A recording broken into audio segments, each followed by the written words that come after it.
Selon Henri-Jean Servat, Ophélie Winter pourrait être retombée dans l'enfer de la drogue. Le journaliste est persuadé que la chanteuse a été rattrapée par ses vieux démons. Ophélie Winter va très mal. Ruinée, la quadragénaire est devenue SDF et aurait même provoqué un accident de voiture la semaine dernière, alors qu'elle roulait à contresens dans Paris. Henri-Jean Servat, chroniqueur mondaine, est très inquiet pour la jeune femme qu'il pense sous l'emprise de la drogue. H.J. Servat à la recherche d'Ophélie. Depuis plusieurs jours, le journaliste Henri-Jean Servat est à la recherche de l'ex-animatrice du Hit Machine qu'il a bien connue. Très proche des stars, l'interviewé avoue que rien ne prédestinait la jolie blonde à une telle destinée. Issue d'une famille solide et aisée, Ophélie Winter serait parfaitement habituée à gérer la notoriété et l'argent, et ne serait pas le genre de femme à qui une gloire soudaine ferait tourner la tête. Aussi, le journaliste redoute que l'interprète de Dieu m'a donné la foi soit tombée dans l'enfer de la drogue et avance que de mauvaises rencontres pourraient avoir précipité sa chute. Certaines substances artificielles ont sûrement dû jouer un rôle et aggraver les choses. Peut-être qu'Ophélie Winter n'a pas eu la force de résister à l'écueil de la drogue, confie-t-il inquiet.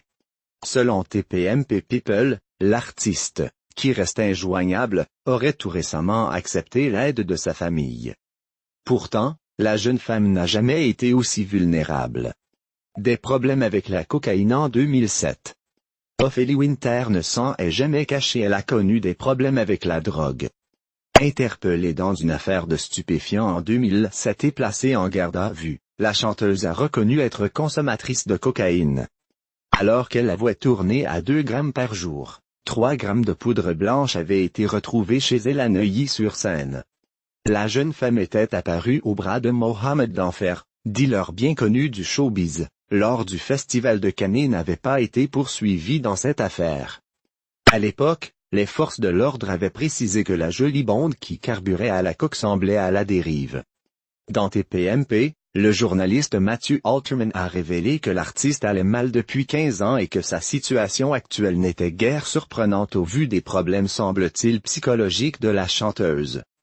La semaine dernière, l'ex-compagnon de l'interprète de Shame on You s'était exprimé sur sa situation et avait confié que la jeune femme n'était pas bien avec elle-même.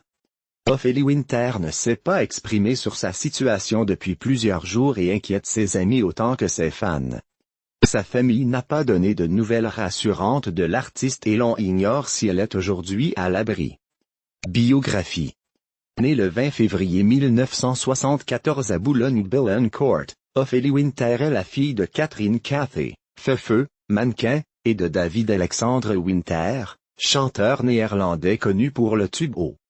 Lady Mary 1969. Ses parents se séparent en 1976, son père s'exile aux États-Unis. Elle grandit à Neuilly-sur-Seine, en vrai garçon manqué. Elle est inséparable de son frère aîné, Michael né en 1972.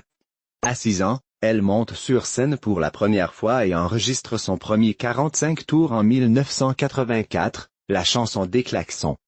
Après un deuxième titre, Poil de carotte, en 1987, au succès mitigé, elle fréquente le lycée Saint-James de Neuilly. Mais dès 1991 elle délaisse ses études pour suivre les pas de sa mère et se lance dans le mannequinat. Cantonnée aux photos de mannequins lingerie, elle décide alors de reprendre contact avec des producteurs pour renouer avec la chanson. En 1993, elle rencontre le chanteur Prince, ensemble ils enregistrent à Minneapolis une reprise du tube The Most Beautiful Girl in the World. À l'automne 1994, la chaîne M6 propose à Ophélie Winter la présentation d'une émission musicale hebdomadaire, le Hit Machine. Propulsée animatrice star de la chaîne, elle cumule les émissions pendant 3 ans dans ce Machine Club, Coming Next, Ophélie Street, Ophélie Show. Elle profite de cette popularité pour sortir en 1995 le single Dieu m'a donné la foi qui devient le tube de son album Nos soucis. Vendu à 600 000 exemplaires et certifié disque de platine. Elle laisse à sa mère la gestion de ses affaires et crée avec elle une société de production, Vinaol. Curieuse de découvrir d'autres univers, elle fait une première apparition au cinéma en 1996 dans Hommes, Femme mode d'emploi de Claude Lelouch.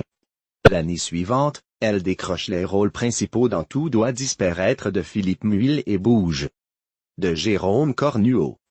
L'accueil de son deuxième album, Privacy, en 1998 est mitigé.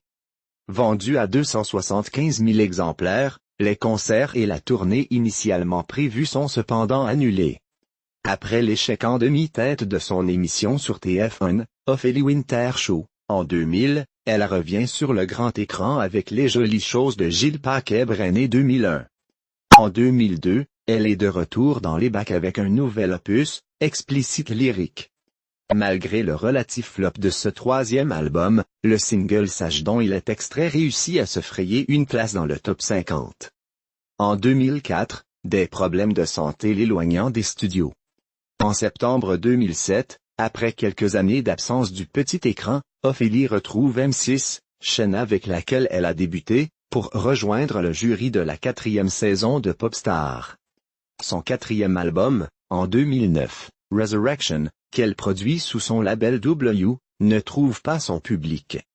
La chanteuse se fait plus rare depuis.